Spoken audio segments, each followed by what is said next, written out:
lies. We've been saying for months that the less favored doctors should be fired. One of the biggest vocal people on that note has been none other than Republican Senator Rand Paul, who joins us now. Senator, thank you for joining us. Let's start with what you said with Axios over the weekend. You said he needs to be fired. We saw Senator Ted Cruz asking Attorney General Merrick Garland if there's an investigation into Fauci. Is it not time for this man to go?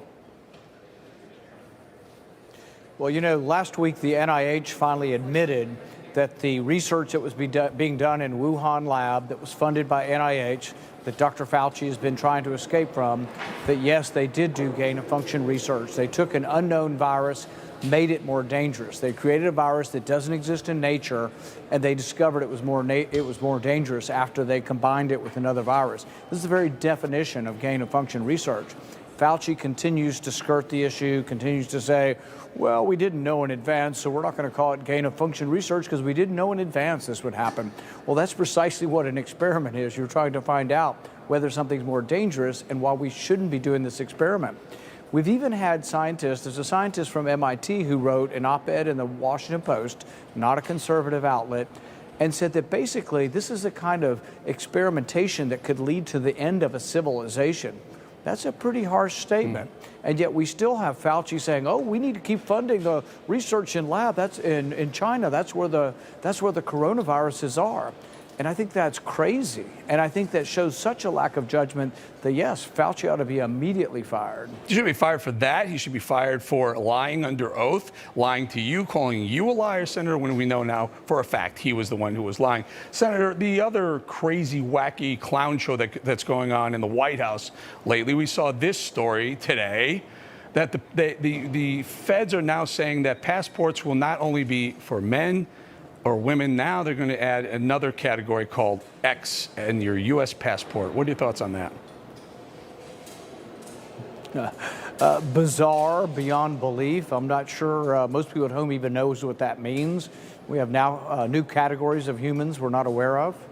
Yeah. It's hard to make sense of it. And one that's really hitting our notes over here. Let's play a soundbite from Joe Rogan, who's lately come out as probably one of the most sensible people we know in media altogether. Take a listen to what he had to say about Pete Buttigieg. Remember, this is the Secretary of Transportation during an absolute national emergency with our supply chain. He's taking a few months off for paternity leave. Take a listen to Joe Rogan.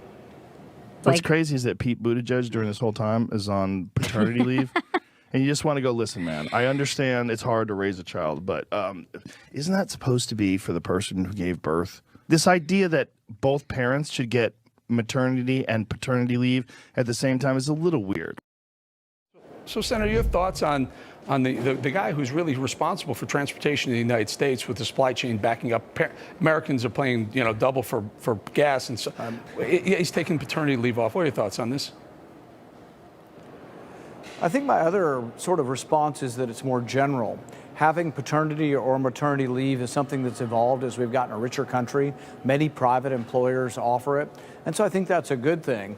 But when you look at government, I mean, we wouldn't expect the president to take grand paternity leave, and leave the presidency for a month. There are certain jobs that we do need you to be around. There are quite a few problems. I've heard there's a few cargo ships off the coast of California.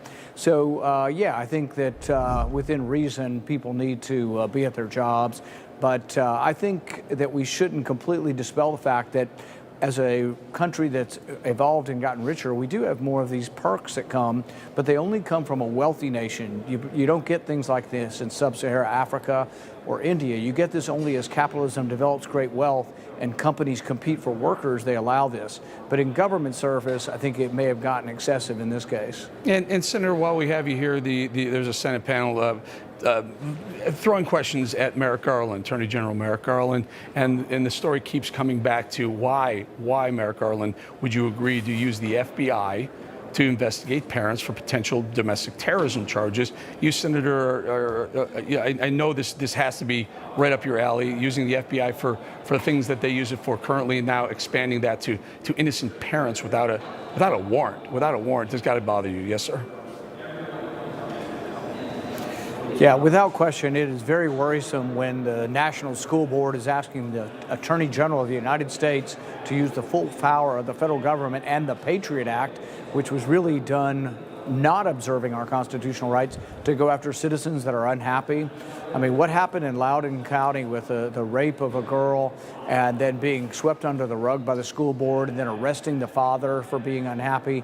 I mean, I think this may have a big influence on the election in Virginia, because I think there's a lot of independent moms or moms that may even think that they lean kind of liberal or maybe Democrat. They're saying, gosh, my girls go to that school. I want them to be safe at school. And shouldn't the school's job be to get rid of creeps and sociopaths and rapists from the school and not move them to another school district? So I think the outrage over this and Garland's response, I think, may well be a big factor in what happens in Virginia's governor race next week. And boy, will that be a bellwether to the United States if somehow Youngkin pulls off a win over McAuliffe, who's a heavy favorite. I don't care what the polls say. He's a heavy favorite in that's become a very blue state. Senator Rand Paul, thank you so much. We appreciate your time.